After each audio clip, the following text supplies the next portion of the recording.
First of all, according to you, what do you think is the reason for this comeback? And do you think that it affected the other leagues, the Spanish one in particular? Well, I think it's all about eras. I think we enjoy an amazing moment, an amazing, I think, 6-7 years in Spain, winning all the trophies, back to back in the Europa League and in the Champions League. But we have to be honest, the Premier League is always strong. I think financially they're stronger than us, and they are really, better positioned. And in the end, it was a matter of time that they can go there. So they have really strong teams, really strong league. Of course, in Spain we are always talking about Real Madrid and Barcelona, the best teams, the best clubs in the world. But the league in the Premier is a different one. I think there are more challenges, there are more teams involved. There are so many people investing in the Premier League from abroad. We are talking about Arab investors, about Chinese investors, something that is happening in Spain little by little. But I think the injection of money, has produced something like that. Anyway, I think it's good to see. Different countries from different teams from different countries getting there, and winning the Champions League. I think it would be really boring to see all the time Real Madrid and Barcelona. Although I will love it, I will love to see, Real Madrid winning all the time. But 3 Champions League back to back is something that is going to be really, really difficult to repeat. Let's talk a little bit about Real Madrid, since you're talking about the titles that they won in Champions League. How do you assess the team this season? And do you think that the comeback of Zidane was the correct decision for the team and the coach? Well, it was a tough decision, from both sides. The first thing from Real Madrid to get him back, because we needed him. It was a tough moment when we changed the manager. We changed the manager twice last year. It was a difficult season, for everybody, for the fans, for the club. Finally, I think we got him back, and we can see that the club is really, little by little getting peacefully, calm. So I think he's the right man. He's the one to control the dressing room. There are 2 ways, to manage a team. Of course, what you do on the pitch, but very important what you do off the pitch. I think everybody respects, Zidane. From the fans inside the club, the players, and you can see that the start of the season, hasn't been the one we were expecting. But little by little, we see the team growing up, improving a lot, and I can see that February, March is going to be the right time for Zidane's team.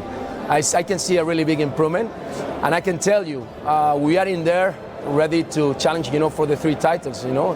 Did you feel the impact of Cristiano Ronaldo leaving Real Madrid? Did you feel it among the team, among everything, the fans?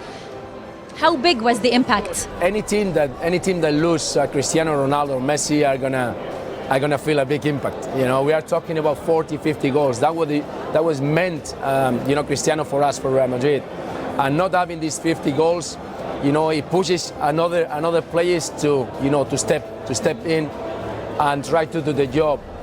But the signings have been different. We didn't sign any number 9.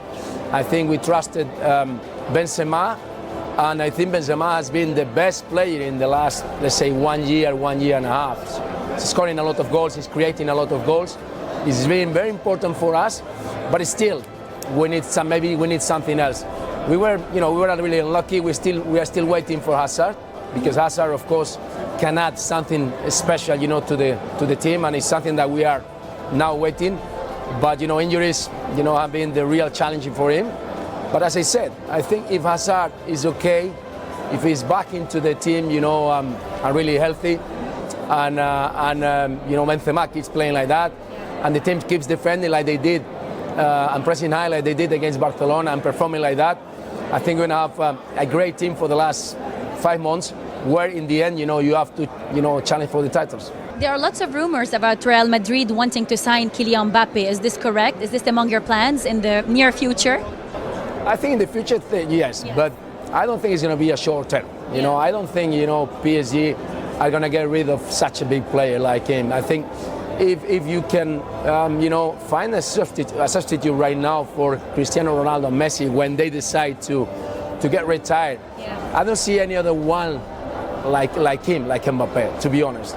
He's an amazing kid. I watched him for the first time on live in the World Cup, and I was really impressed, at his age, what he did, the power, all the things, he does on the pitch, it's a different feeling. So yes, he's the kind of player that we will love in Real Madrid, that the fans would love, that the club will love. But we need to count on PSG, and they are strong, financially. Sure. They're strong, in football terms, and of course, they're going to fight for him. So I don't see him in a short term. Maybe in a long term, and as you said, inshallah, we'll see him in Real Madrid. Let's talk a little bit about the Euro Cup that's coming very soon in 2020. How ready do you think Spain is to come back to the European, let's say, big championship? Are they ready? Well, we needed a change. I think we still got some players, from the goal moments, when we won the World Cup and the Euros.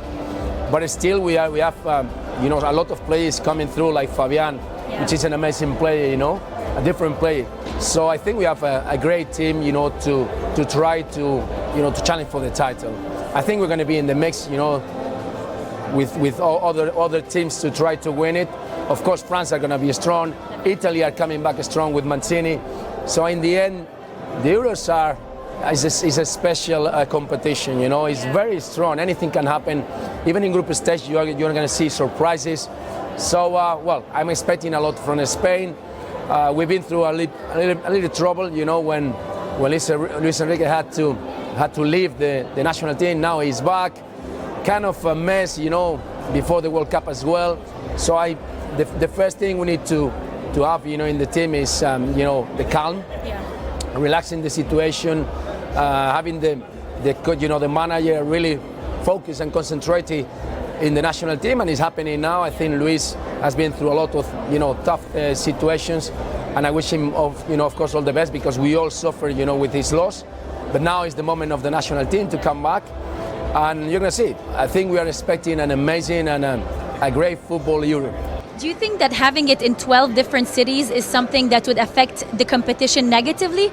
Maybe exhaust the players, or no, it would have a positive impact? No, I think positively, because even in the World Cup in Brazil, you had to travel longer distances than in Europe.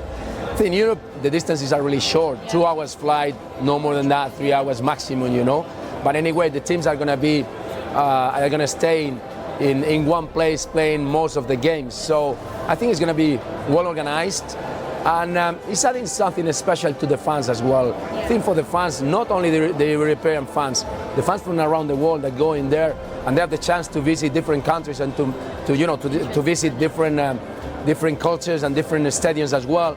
I think it's going to be an amazing and thrilling Euros. I think it's going to be good for the first time to see a competition played in 12 different countries. Correct. I think we have to do the same with the World Cup a little bit. I think it will be a good idea. You had a big involvement in the Egyptian football. You were there for a while.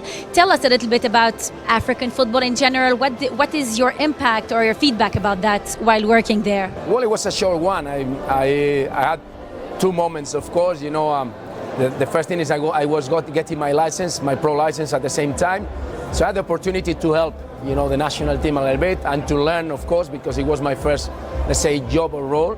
I was like a third assistant, not making a lot of decisions, but just getting in there and working with players like Salah. For me, is unbelievable. As my first job and my first role in my new career. So I can see you. I can tell you that. The African football is something that I love, as well as the Arab football. Are two different footballs, but with a lot of growth ahead of them. I think they can improve a lot. But of course, the main thing is changing the systems. Especially in the roots. They need to take care of the kids. They need to, because that's the real future of football. If you don't change the system, if you don't create your own players from the very first moment, it's going to be very difficult for them then to go and play in the big leagues. You can see Algeria, the winners, they had nearly all the players, or Ghana, playing in Euro, in different leagues. And we had only 4 players playing in Euro. So that makes a big difference. I love the Egyptian football. For me, it was a challenge. The African Cup was not that good because, I couldn't enjoy it. I couldn't be on the bench because of the rules of the African Cup. So for me, I got in mind coming back maybe one day to Egypt and try to be head coach and winning something. It's something that I got in here in my heart because, the Egyptian fans, they always treated me really, really well. And I didn't have the power to give them back. Yeah. So at some point, I want to give them back one day. We would love to have you actually at the head of any Arabic team. Thank you so much for your time. It was a pleasure talking to you. Thank you.